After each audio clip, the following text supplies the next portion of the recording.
Okay. So we are recording and we're going to talk about the factors that drive the development of eating disorders. And what we will see is that eating disorders are multidimensional. But I think, as I said in the previous video, that sociocultural factors are a leading force, right? So the media, movies, toys, things like that are very strong driving factors towards eating disorders. There are psychological factors as well, how we perceive the world, cognition, things like that. And there is a biological piece to it as well. But you'll notice, unlike most lectures where I go through the biological, then the psychological, and then the social, it's heavily loaded towards sociocultural conditions because that's the number one leading factor, and it goes in that order. So let's talk about it. When we think of societal pressures, there is a theory that suggests that the Western standards that we apply to female attractiveness push the increase in rates of eating disorders. And through history, we have seen a marked increase in the thinness ideal. So there's a push more and more and more towards being thinner, thinner, and thinner. Now, there is a counter push towards body neutrality or body positivity, but that seems to not have achieved as much traction as the prevailing push that remains towards a thinness ideal. And if we look at some data, we see that in beauty competitions, like Miss America, contestants are on average dropping about a quarter of a pound per year, and the winners have been dropping about a third of a pound per year, roughly. So when you think about that, that tells a story. We also can look into the adult film industry and look into Playboy, and we see that there is a lower average weight, bust, hip measurements tend to be markedly distinct from the past. So there is this push that's going on. In the previous video, we talked about other issues like societal pressures, things like modeling, acting, certain athletes and dancers. We talked about this, right? We even talked about which categories of males would have higher rates of eating disorders. And sure enough, they fell into these categories, right? So we talked about male models, actors, dancers, gymnasts, wrestling, jockeys, and so forth, all have higher rates. Now, if we look at college athletes, roughly 9% of college athletes hit the criteria for an eating disorder, while another half of them had some symptoms. Now, that number should be alarming to you because even bulimia, we said, ranges somewhere around 1 to 3% in the general population, and anorexia was less common. So to see 9% of college athletes meeting the full criteria for an eating disorder, that is a significant appreciation. And the fact that another 50% would have some of those symptoms is concerning. So something to think about. As it relates to gymnasts, We know that this is one of the ugly underbellies of gymnastics, is that there is this implicit push for gymnasts to lose more and more weight, because that means that they can fly higher and perform aerial movements that it's harder to do when you're of a normal weight. So sure enough, that pressure makes about 1 in 5 gymnasts meeting the full criteria for an eating disorder. I'll share a story actually with my daughter. We put her in gymnastics when she was younger, and she is not the thinnest person in the world. And I remember when we tried signing her up, the person we spoke with is like, "Are you sure this is the right sport for her?" Which is kind of subtext. I think she's a little bit on the heavier side to be a gymnast. So this happens. There is this implicit push. And if you look at some of the documentaries of like even Olympian athletes, you will see that many female gymnasts report being pressured by their coaches to lose more and more weight. So we talk about athletics, we talk about the film industry. Now, we touched upon this earlier about ethnic differences. We do see that there is a higher rate of eating disorders amongst Caucasian women relative to their counterparts. And we see that there's higher rates of eating disorders amongst higher socioeconomic status. So we see that.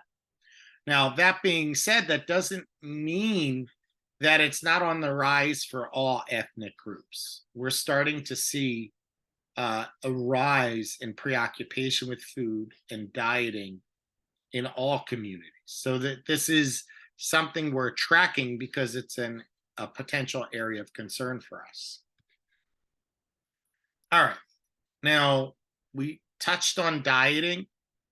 If I were to ask you, when is the right time for a person to start dieting? When do people typically start dieting? Most of you would think either somewhere in high school or college or in early adulthood at some point.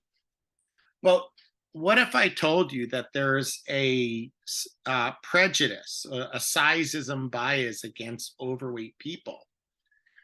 And because of this biased treatment, there is a fear about weight. And that leads to about 1 out of every 2 elementary school girls currently dieting. 1 out of 2. And we see about 61% of middle school.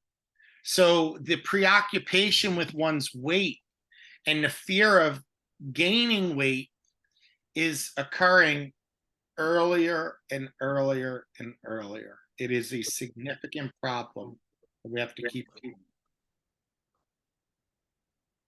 How about families? How do families play a role? Well, families they give us some of our earliest messages about body image. And we see that people with eating disorders oftentimes come from families who put a strong emphasis on being thin, or put an emphasis on physical appearance or dieting. Now, what's interesting is that eating disorders can also be modeled from parents. And we see mothers of individuals with eating disorders tend to be more focused on dieting and weight loss, and tend to be more perfectionistic in their own right. So there are these patterns with eating disorders that we have to keep an eye on, and we have to educate the family. So when we're treating an eating disorder with children and adolescents, we don't just treat it through the lens of the child, we involve the family as well because they play an important role. Be careful with the messages you send to your children because they can have profound psychological effects. Other issues related to eating disorders are we see enmeshed parenting or family patterns tend to result in eating disorders. Just to explain what an enmeshment is when a family member is overly involved in the lives of another person.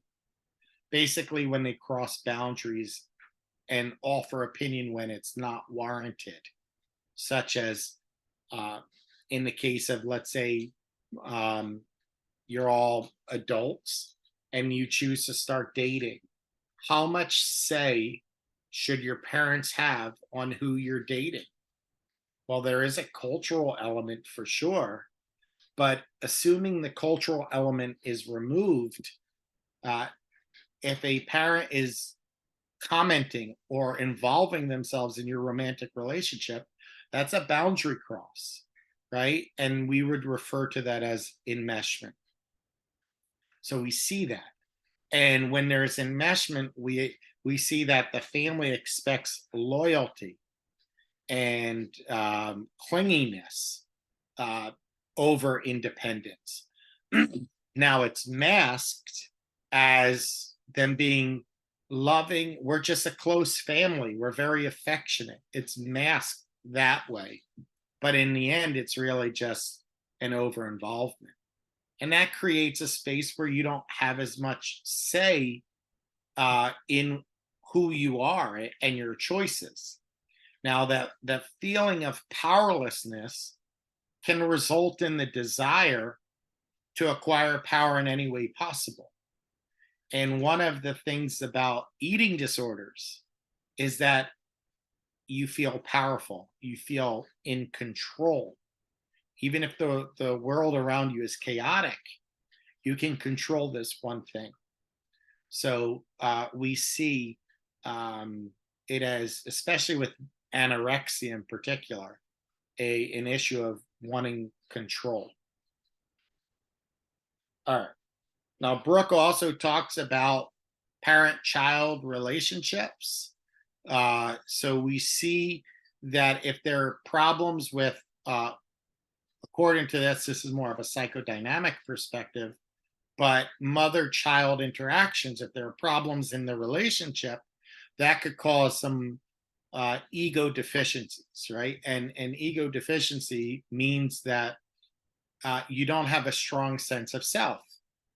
And as a function of that, that could be filled with eating or eating disorders. We also see that there's poor coping strategies. Brooke says that it's not uncommon for people who have emotional distress to eat their emotions, right? So instead of eating when you're hungry, you're eating because of some emotional disturbance. So we have to be very careful with this, right? So parents, if you see a child is upset, address what they're upset about. Don't feed their sadness with food. It's not uncommon for parents to say, "Oh, you're sad. Do you want a piece of cake or do you want a piece of candy? That'll cheer you up." But eventually, it creates the message that food helps me cope with emotional distress. So there's a confusion about how to deal with one's emotions. All right. And guess what?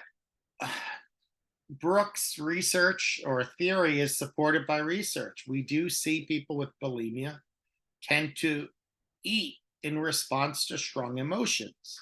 And oftentimes they feel or think they feel hungry, even though they ate recently. We also see distorted sense of self or self-esteem.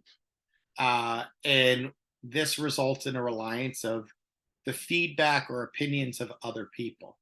So there's this constant need for the approval of others. So from Brooks' point of view, this is conditioned through parenting. All right, other uh, psychological issues.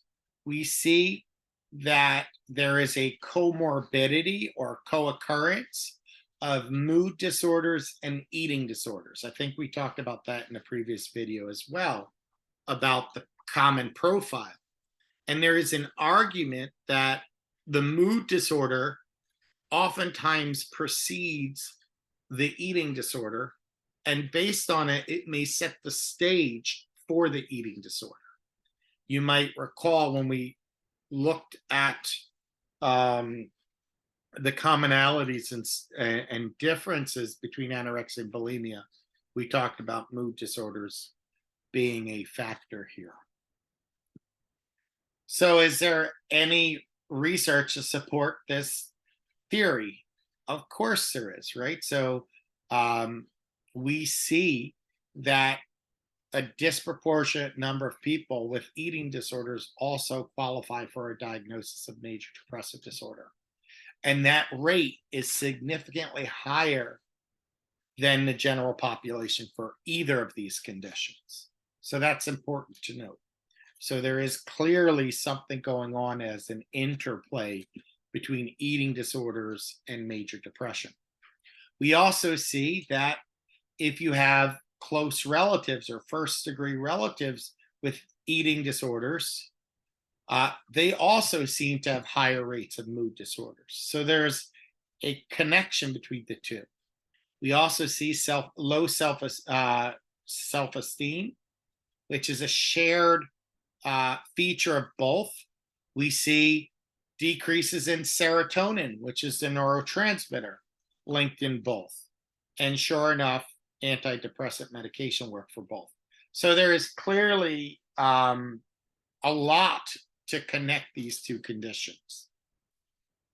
What about biology? So from a biological point of view, there is a genetic predisposition for eating disorders. And what we see is that some people are wired to have low baseline levels of serotonin. And if you have low baseline levels of serotonin, that's going to increase the risk of obviously mood disorders, but now you're seeing eating disorders. And if we look at it, there is a 6 times more likelihood of developing an eating disorder if you have relatives in your family with it. Identical twins, 23%. If you follow the math, that's over 10 times the typical average. Fraternal twins, 9%, which is like 3 times the normal average. So there's clearly a familial and genetic piece here. Now, we also know that the brain is linked to eating, right? So we have different parts of the brain that tell us when it's time to start eating and when it's time to be satiated. So we link both the lateral and ventral medial hypothalamus to eating disorders. So what do? The lateral and ventral medial hypothalamus serve as kind of a weight thermostat. They're going to tell you when you're hungry, when you're satiated. Particularly the lateral hypothalamus tells you when it's time to start eating. The ventral medial hypothalamus tells you when it's time to stop eating, right? But there is this weight component or a biological set point where we're supposed to be a certain weight. So if our weight drops below our biological set point, the hypothalamus is going to induce hunger. It's going to decrease metabolism, which is going to result in eating more, or in a clinical sense, binging. If your weight goes high, your hypothalamus is going to send a signal to decrease hunger and increase metabolism to help you lose weight.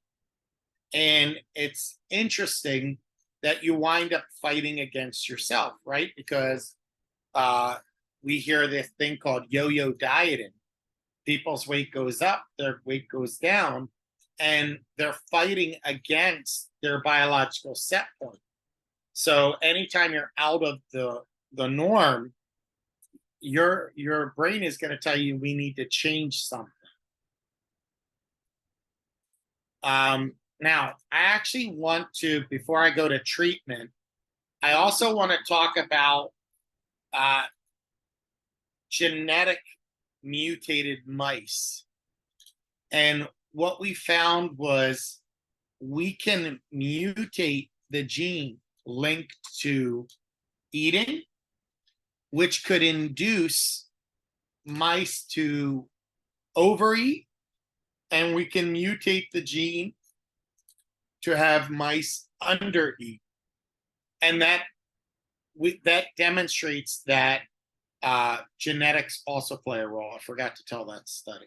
All right, so let me stop the explanation of what causes eating disorders, and then we'll talk about treatment.